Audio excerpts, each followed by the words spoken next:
BJP ಹಾಗೆ JDS ನಡೆಸುತ್ತಿರುವ ಪಾದಯಾತ್ರೆಗೆ counter ಆಗಿ ಕಾಂಗ್ರೆಸ್ ಪಾಳ್ಯದಿಂದ ಕೂಡ ಸಮಾವೇಶಗಳನ್ನು ನಡೆಸಲಾಗ್ತಿದೆ. ಈ ಸಮಾವೇಶ ಹಾಗೆ ಪಾದಯಾತ್ರೆ ನಡುವೆ ಜಿದ್ದಾಜಿದ್ದಿನ ಹೇಳಿಕೆಗಳು ಪ್ರತಿದಿನ ಕೂಡ ಆಚೆ ಬರ್ತಾ ಇದೆ. ರಾಜಕೀಯ ನಾಯಕರ ಹೇಳಿಕೆಗಳು ಫಿಲ್ಟರ್ಲೆಸ್ ಆಗಿ ಆಚೆ ಬರ್ತಾ ಇದೆ. ಇದಕ್ಕೆ ಸಂಬಂಧಪಟ್ಟಂತೆ ಒಂದು ಇಂಟ್ರೆಸ್ಟಿಂಗ್ ವರದಿ ಇದೆ, ಗಮನಿಸಿ.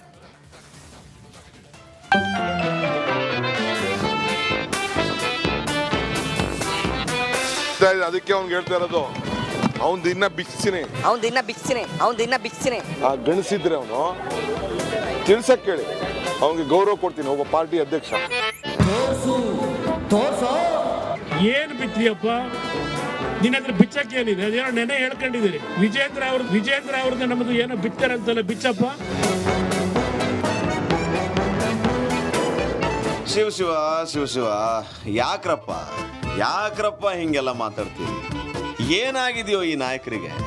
ನೋಡೋ ಜನರು ಇಂಥ ಹೇಳಿಕೆಗಳನ್ನ ಕೇಳಿ ಹಿಂಗೇ ಪ್ರಶ್ನೆ ಮಾಡೋ ಹಾಗಾಗ್ಬಿಟ್ಟಿದೆ. ಹೌದು, ಒಬ್ರಿಗೊಬ್ರು ಕೌಂಟ್ರ್ ಕೊಡೋದು ತಪ್ಪಲ್ಲ, ಏಟಿಗೆ ಎದುರೇಟ್ ನೀಡೋದು ತಪ್ಪಿದ್ದಲ್ಲ.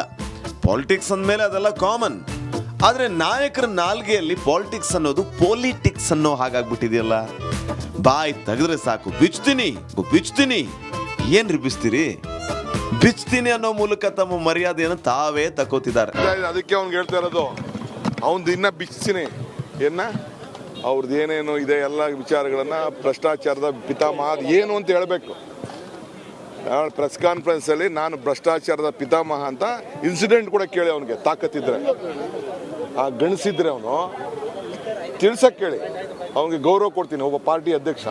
ನೋಡಿ, ರಾಜ್ಯದ ಉಪಮುಖ್ಯಮಂತ್ರಿ ಆದವ್ರ ಬಾಯಲ್ಲಿ ಬರುವಂತ ಮಾತುಗಳ ಇವೆಲ್ಲ. ಜವಾಬ್ದಾರಿ ಅನ್ನೋದು ಬೇಕ್ರಿ ಮನುಷ್ಯನಿಗೆ. ಜವಾಬ್ದಾರಿಯುತ ಸ್ಥಾನದಲ್ಲಿ ಇದ್ಕೊಂಡು ಬೇರೆಯವರಿಗೆ ಸಭ್ಯತೆ ಹೇಳಬೇಕಾದಂಥವ್ರು ಈ ರೀತಿ ಬಹಿರಂಗವಾಗಿ ಅಸಭ್ಯ ರೀತಿಯಲ್ಲಿ ಡೈಲಾಗ್ ಹೊಡಿತಿದ್ದಾರೆ. ಇನ್ನು ರಾಜ್ಯದ ಮಾಜಿ ಮುಖ್ಯಮಂತ್ರಿ, ಹಾಲಿ ಕೇಂದ್ರ ಸಚಿವರೇನು ಕಮ್ಮಿ ಇಲ್ಲ ಬಿಡಿ. ಕುಮಾರಸ್ವಾಮಿ ಅವರು ಅದ್ಯಾಕೆ ಅಂಥದ್ದೇ ಹಾದಿ ತುಳಿತಾರೋ ಗೊತ್ತಿಲ್ಲ. ಏನ್ ಬಿಚ್ಚಿಯಪ್ಪ ನಿನ್ನ ಹತ್ರ ಬಿಚ್ಚಕ್ಕೆ ಏನಿದೆ? ಅದೇನೋ ನೆನೆ ಹೇಳ್ಕೊಂಡಿದ್ದೀರಿ. ವಿಜೇಂದ್ರ ಅವ್ರದ್ದು ನಮ್ಮದು ಏನೋ ಬಿತ್ತಾರಂತಲ್ಲ, ಬಿಚ್ಚಪ್ಪ. ಇರೋದು ನಾವು ಬೀದಿಲಿ ನಿಮ್ಮ ಜೊತೆಲಿದ್ದೇವೆ, ಅವರಿರೋದು ಗಾಜಿನ ಮನೆ ಒಳಗೆ. ಅವ್ರು ನನ್ನನ್ನು ಪ್ರಶ್ನೆ ಮಾಡ್ತಾರ.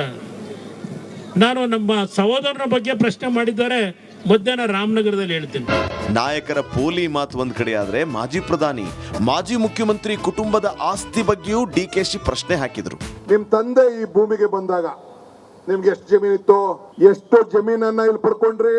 ಯಾರ್ ಜಮೀನ್ ಪಡ್ಕೊಂಡ್ರಿ? ಈಗ ಎಷ್ಟು ಎಕರೆ ಆಗಿದೆ? ಯಾರ ಹೆಸರು ಟ್ರಾನ್ಸ್ಫರ್ ಆಯ್ತು? ವಾಪಸ್ ನಿಮ್ಮ ಹೆಸರಿಗೆ ಹೆಂಗ್ ಬಂತು? ಆ ಭೂಮಿ ದಾಖಲೆಗಳು ಇದೆಯಾ? ಇನ್ನು ಇದೇ ಆಸ್ತಿ ಗುದ್ದಾಟವನ್ನ ಕುಮಾರಣ್ಣ ನೆಕ್ಸ್ಟ್ ಲೆವೆಲ್ಗೆ ತಗೊಂಡು ಹೋದ್ರು.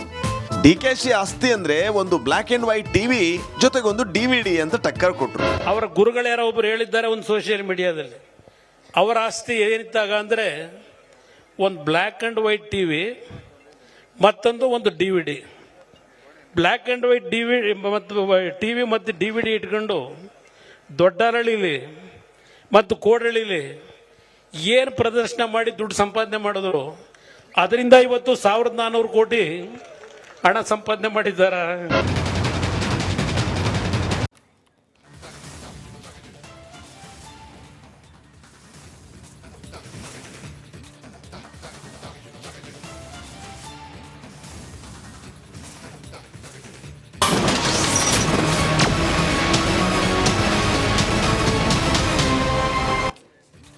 ಇದರ ಬಗ್ಗೆ ಮತ್ತಷ್ಟು ಡೀಟೇಲ್ಸ್ನೊಂದಿಗೆ ನಮ್ಮ ಪ್ರತಿನಿಧಿ ಬಸವರಾಜ್ ನೇರ ಸಂಪರ್ಕದಲ್ಲಿದ್ದಾರೆ. ಬಸವರಾಜ, 2 ಹಗರಣಗಳ ಆರೋಪದಲ್ಲೇನೆ ಸಿಲುಕಿ ನಲುಗು ಹೋಗಿತ್ತು ಕೈಪಾಳ್ಯ. ಇದೀಗ PSI ಅನುಮಾನಾಸ್ಪದ ಸಾವು, ಇದು ಕೂಡ ವರ್ಗಾವಣೆ ದಂಧೆಗೆ ಸಾಕ್ಷಿ ಅಂತ ಹೇಳಿ ವಿರೋಧ ಪಕ್ಷಗಳು ಟೀಕೆ ಮಾಡ್ತಿರೋದು. ಹೈಕಮಾಂಡ್ನ ನಾಯಕರು ಬಂದಿದ್ದಾರೆ, ನಾಳೆ ಪ್ರಾಸಿಕ್ಯೂಷನ್ಗೂ ಕೂಡ ಅನುಮತಿ ಸಿಗಬಹುದು ಅನ್ನೋದು. ಒಟ್ಟಾರೆ ಕಾಂಗ್ರೆಸ್ ಪಾಳೆಯ ಅನುಭವಿಸ್ತಾ ಇರುವ ಸಂಕಷ್ಟ, ಭೀತಿ, ಮುಜುಗರ, ಇದರ ಡೀಟೇಲ್ಸ್ ಕೊಡೋದಾದ್ರೆ. ಖಂಡಿತ ಸ್ಮಿತಾ, ಕಳೆದ 1 ವರ್ಷದಲ್ಲೇ ಕಾಂಗ್ರೆಸ್ ಸರ್ಕಾರ ಬಂದು 3-4 ಹಗರಣಗಳಿಂದ ಸಾಕಷ್ಟು ನಲುಗ್ತಾ ಇದೆ. ಅದರಲ್ಲೂ ಪ್ರಮುಖವಾಗಿ ಮೂಡ ಹಗರಣ ಮತ್ತು ವಾಲ್ಮೀಕಿ ನಿಗಮದ ಹಗರಣಗಳು ಸಾಕಷ್ಟು ರಾಜ್ಯ ಸರ್ಕಾರವನ್ನು ಹಿಂಡಿ ಹಿಪ್ಪೆ ಮಾಡಿರ್ತಕ್ಕಂಥದ್ದು. ಬಹುತೇಕವಾಗಿ ಮೂಡ ಹಗರಣದಲ್ಲಿ ಸಿಎಂ ಸಿದ್ದರಾಮಯ್ಯ ಅವರ ವಿರುದ್ಧ ಪ್ರಾಸಿಕ್ಯೂಷನ್ ಆಗಬಹುದು, ರಾಜ್ಯಪಾಲರು ಪ್ರಾಸಿಕ್ಯೂಷನ್ಗೆ ಅನುಮತಿ ಕೊಡಬಹುದು ಅನ್ನುವಂಥ ಚರ್ಚೆಗಳೇನಿದ್ದಾವೆ. ಈಗಾಗಲೇ ಶೋಕಾಸ್ ನೋಟಿಸ್ ಅನ್ನು ಕೂಡ ರಾಜ್ಯಪಾಲರು ಕೊಟ್ಟಿದ್ದಾರೆ. ಹೀಗಾಗಿ ಸಿಎಂ ಸಿದ್ದರಾಮಯ್ಯ ಅವರ ವಿರುದ್ಧ ಏನಾದರೂ ಕಾನೂನು ಕ್ರಮಗಳನ್ನು ಅಥವಾ ತನಿಖೆಗೆ ಒಳಪಡಿಸಿ ಒಂದಷ್ಟು ವಿಚಾರಗಳು ಮುಂದುವರೆದಿದೆ. ಆದರೆ ಸಿಎಂ ಅವರ ಸ್ಥಾನಕ್ಕೆ ಕುತ್ತು ಬರಬಹುದು ಅನ್ನುವಂಥ ನಿಟ್ಟಿನಲ್ಲಿ ಸಾಕಷ್ಟು ಚರ್ಚೆಗಳಾಗ್ತಾ ಇದ್ದಾವೆ. ಇದರ ನಡುವೆ ದೆಹಲಿಯಲ್ಲಿ ರಾಜ್ಯಪಾಲರಂತ ತಾವರ್ಚಂದ್ ಗೆಹ್ಲೋಟ್ ಅವರು ಬಿಟ್ಟಿದ್ದಾರೆ. ನಾಳೆ ಬಹುತೇಕವಾಗಿ ರಾಜ್ಯಕ್ಕೆ ಆಗಮಿಸಬಹುದು ಅನ್ನುವಂಥ ಮಾಹಿತಿಗಳಿದ್ದಾವೆ. ಅವರು ಬಂದ ತಕ್ಷಣ ಅವರಿಗೆ ಏನು ಸಿಎಂ ಸಿದ್ದರಾಮಯ್ಯ ಅವರ ವಿರುದ್ಧ ಏನು ಪ್ರಾಸಿಕ್ಯೂಷನ್ಗೆ ಏನಾದರೂ ಅನುಮತಿ ಕೊಟ್ಟರೆ ಅನ್ನುವಂಥದ್ದು ಆ ನಿಟ್ಟಿನಲ್ಲಿ ಸಾಕಷ್ಟು ಆತಂಕಕ್ಕೆ ರಾಜ್ಯ ಕಾಂಗ್ರೆಸ್ ನಾಯಕರು ಮತ್ತು ದೆಹಲಿ ನಾಯಕರು ಕೂಡ ಒಳಗೊಂಡಿದ್ದಾರೆ. ಆ ನಿಟ್ಟಿನಲ್ಲಿ ಇವತ್ತು ಕಾಂಗ್ರೆಸ್ ನಾಯಕರು, ಹೈಕಮಾಂಡ್ ನಾಯಕರೇ ಇವತ್ತು ಬಂದಿರತಕ್ಕಂಥದ್ದು. ಬಹುತೇಕವಾಗಿ ಸಚಿವ ಸಂಪುಟ ಸಭೆ ಜೊತೆ ಇವತ್ತು 1-to-1 ಮೀಟಿಂಗ್ ಮಾಡ್ತಾ ಇದ್ದಾರೆ. ಒಂದಷ್ಟು ಆಂತರಿಕ ವಿಚಾರಗಳಿರ್ಬೋದು. ಅದರ ಜೊತೆಗೆ ಬಿಜೆಪಿ JDS ಏನು ರಣತಂತ್ರವನ್ನು ಹೆಣಿತಾ ಇದೆ ರಾಜ್ಯ ಕಾಂಗ್ರೆಸ್ ಸರ್ಕಾರವನ್ನು ಇಕ್ಕಟ್ಟಿಗೆ ಸಿಲುಕಿಸುವ ನಿಟ್ಟಿನಲ್ಲಿ, ಅದಕ್ಕೆ ಯಾವ ರೀತಿಯಾದಂಥ ತಿರುಗೇಟನ್ನು ಕೊಡಬೇಕು ಮತ್ತು ಮುಂದೆ ಪ್ರಾಸಿಕ್ಯೂಷನ್ಗೆ ಅವಕಾಶವನ್ನು ರಾಜ್ಯಪಾಲರು ಕೊಟ್ಟಿದ್ದೇ ಆದರೆ ಅದರ ವಿರುದ್ಧ ಯಾವ ರೀತಿಯಾಗಿ ಕ್ರಮಗಳನ್ನು ಜರುಗಿಸಬೇಕು ಮತ್ತು ಕಾನೂನು ಹೋರಾಟವನ್ನು ಮಾಡಬೇಕು ಅನ್ನುವಂಥ ನಿಟ್ಟಿನಲ್ಲಿ ಬಹುತೇಕವಾದಂಥ ಪ್ರಾಮುಖ್ಯತೆ ಪಡೆದಂಥ ಒಂದು ಸಭೆ ಇವತ್ತು ಆರಂಭ ಆಗಿರ್ತಕ್ಕಂಥದ್ದು.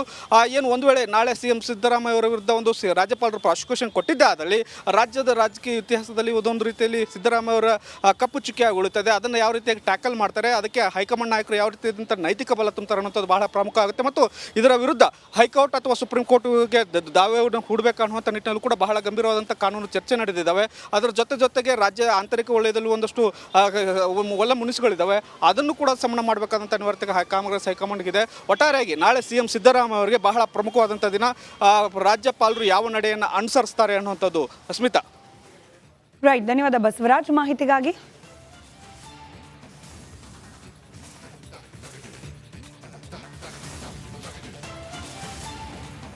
ಮೂಡ ಹಗರಣ, ವಾಲ್ಮೀಕಿ ಹಗರಣ ಇದೆರಡರ ನಡುವೆನೇ ಸಿಲುಕಿ ಒದ್ದಾಡ್ತಾ ಇದ್ದ ಕಾಂಗ್ರೆಸ್ ಪಾಳೆಯಕ್ಕೆ ನಿನ್ನೆ ಬೆಳಕಿಗೆ ಬಂದ ಒಂದು ಪ್ರಕರಣ ಮತ್ತಷ್ಟು ಸಂಕಷ್ಟವನ್ನ ತಂದೊಡ್ತಾ ಇದೆ. ಇನ್ಫ್ಯಾಕ್ಟ್ ವರ್ಗಾವಣೆ ದಂಧೆ ನಡೀತಾ ಇದೆ ಕಾಂಗ್ರೆಸ್ ಸರ್ಕಾರ ಬಂದ ನಂತರದಲ್ಲಿ ಅಂತ ಹೇಳಿ ಈ ಅವಧಿಯಲ್ಲಿ ಕಾಂಗ್ರೆಸ್ ಸರ್ಕಾರ ರಚನೆಯಾಗಿ ಮೊದಲ ಅಧಿವೇಶನದ ಸಂದರ್ಭದಲ್ಲೇನೆ ಪ್ರಸ್ತಾಪ ಮಾಡಿದ್ರು ಕುಮಾರಸ್ವಾಮಿ ಅವರು. ಪೆನ್ ಡ್ರೈವ್ ಸಾಕಷ್ಟು ಚರ್ಚೆಗೆ ಕಾರಣವಾಗಿತ್ತು, ರಾಜಕೀಯ ವಲಯದಲ್ಲಿ ಕೋಲಾಹಲಕ್ಕೂ ಕೂಡ ಕಾರಣವಾಗಿತ್ತು. ವರ್ಗಾವಣೆ ದಂಧೆಗೆ ಸಂಬಂಧಪಟ್ಟಂತೆ ಪೆನ್ ಡ್ರೈವ್ನಲ್ಲಿ ಮಾಹಿತಿ ಇದೆ, ಕೃಷಿ ಇಲಾಖೆಯಲ್ಲಿ ಅವ್ಯಾಹತವಾಗಿ ವರ್ಗಾವಣೆ ದಂಧೆ ನಡೀತಿದೆ, ಅದಕ್ಕೆ ಸಂಬಂಧಪಟ್ಟ ಡಾಕ್ಯುಮೆಂಟ್ಸ್ ನನ್ನ ಬಳಿಯಲ್ಲಿದೆ ಅಂತ ಹೇಳಿ ಕುಮಾರಸ್ವಾಮಿ ಅವರು ಆರೋಪ ಮಾಡಿದ್ರು. ನಂತರದಲ್ಲಿ ಆ ಪೆನ್ ಡ್ರೈವ್ ಆಚೆ ಬರಲಿಲ್ಲ, ಬೇರೆ ಕಥೆ. ಆದರೆ ಈ ವರ್ಗಾವಣೆ ದಂಧೆಯ ಆರೋಪವನ್ನ ಸತತವಾಗಿ JDS ಹಾಗೆ ಬಿಜೆಪಿ ಎರಡೂ ಪಕ್ಷಗಳು ಕೂಡ ಕಾಂಗ್ರೆಸ್ ಸರ್ಕಾರದ ವಿರುದ್ಧವಾಗಿ ಆಗಿಂದ ಹಾಗೆ ಅಸ್ತ್ರದ ರೂಪದಲ್ಲಿ ಪ್ರಯೋಗ ಮಾಡ್ತಾ ಬರ್ತಿದ್ದಾರೆ. ಇದಕ್ಕೆ ಪೂರಕ ಅನ್ನೋ ರೀತಿಯಲ್ಲಿ ಇದೀಗ ವರ್ಗಾವಣೆ ಹಗರಣಕ್ಕೇನೆ ಬಲಿಯಾಗಿ ಹೋದ್ರು PSI ಪರಶುರಾಮ್ ಅನ್ನೋ ಆರೋಪ. ಯಾದಗಿರಿ ಶಾಸಕ ಚೆನ್ನಾರೆಡ್ಡಿ ಮೇಲೆ ಲಂಚದ ಆರೋಪ. 30 ಲಕ್ಷ ರೂಪಾಯಿ ಬೇಡಿಕೆಯನ್ನ ಇಟ್ಟಿದ್ರು. ಅದೇ ಪೋಸ್ಟಿಂಗ್ ಅಲ್ಲಿ ಮುಂದುವರಿಬೇಕು ಅಂದ್ರೆ PSI ಪರಶುರಾಮ್ ಅವರ ಬಳಿಯಲ್ಲಿ ಇದೇ ಒಂದು ಒತ್ತಡಕ್ಕೆ ಸಿಲುಕಿ ಸಾವಿಗೀಡಾದ್ರು PSI ಪರಶುರಾಮ್ ಅನ್ನೋ ಆರೋಪ ಖುದ್ದು ಆ PSI ಅವರ ಕುಟುಂಬಸ್ಥರೇ ಮಾಡ್ತಿದ್ದಾರೆ.